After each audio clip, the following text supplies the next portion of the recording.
दो देखिए, एक पासा फेंका जाता है, निम्नलिखित घटनाओं का वर्णन कीजिए और फिर इनका मान भी ज्ञात करने के लिए कह रहा है। चलिए देखते हैं, एक पासे को फेंकेंगे तो हमें सैंपल स्पेस में देखिए क्या मिलेगा,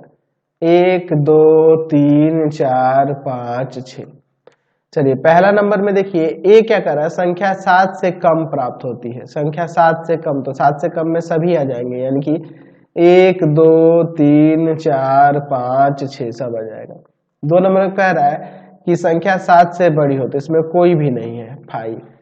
अच्छा 3 नंबर में देखिए क्या कर रहा है कि सी क्या कह रहा है कि सी जो है संख्या 3 का गुणज है, तो 3 और 6 हो जाएगा। अच्छा 4 नंबर में इसके डी क्या कह रहा है कि संख्या 4 से कम है, संख्या 4 से कम यानी कि 1 2 3 होगा। ठीक है, अब देखिए इसका 5 नंबर ई में क्या कह रहा है कि ई जो घटना है 4 से बड़ी सम संख्या, तो 4 से बड़ी सम संख्या में क्या आ जाएगा, तो 4 से बड़ी सम संख्या में सिर्फ आपका 6 आएगा। ठीक है, अच्छा उसके बाद क्या कह रहा है 6 नंबर में, एफ जो है संख्या 3 से कम नहीं है, संख्या 3 से कम नहीं है, यानी कि 3 से जब कम नहीं है, तो जब 3 से कम नहीं है तो यानी कि 3 और 3 से बड़ी होगी, तो 3 4 5 और 6 हो जाएगा। ठीक है, चलिए अब इसके बाद देखते हैं, पहले में कह रहा है ए यूनियन बी, तो दोनों का यूनियन, ए यूनियन बी, तो दोनों का यूनियन आ जाएगा 1 2 3 4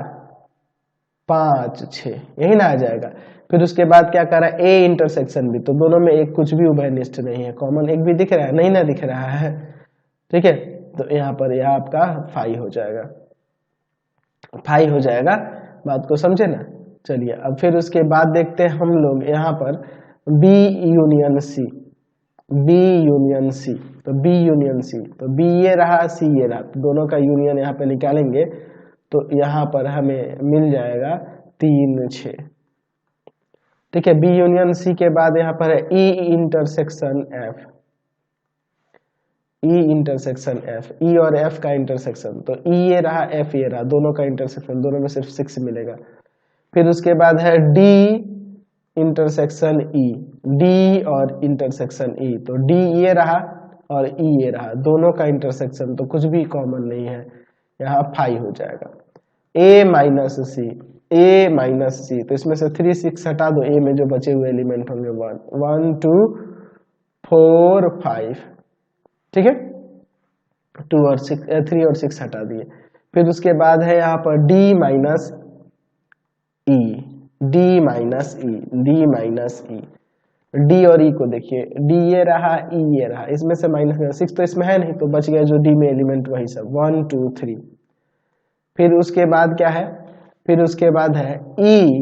इंटरसेक्शन एफ का कंप्लीमेंट, यानी कि ई माइनस एफ हुआ इसका मतलब, तो ई माइनस एफ क्या हो जाएगा, देखो ई और एफ, ई में से यानी कि 5 आ जाएगा, 6 कॉमन है दोनों में, तो ई में जो बचेगा वही ना लिखेंगे।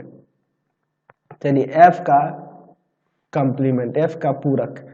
इसका पूरक यानी 3 4 5 6 को जो आप एस माइनस ए कर देंगे तो काम हो, एस माइनस एफ कर देंगे तो काम हो जाएगा, एस में से एफ को सब्ट्रैक्ट कर लेंगे, यानी कि 3 4 5 6 को इसमें से छोड़ देंगे, जो बच गया वो यानी कि 1 2। ठीक है, समझ गए, कोई दिक्कत नहीं है यहाँ पर। चलिए क्वेश्चन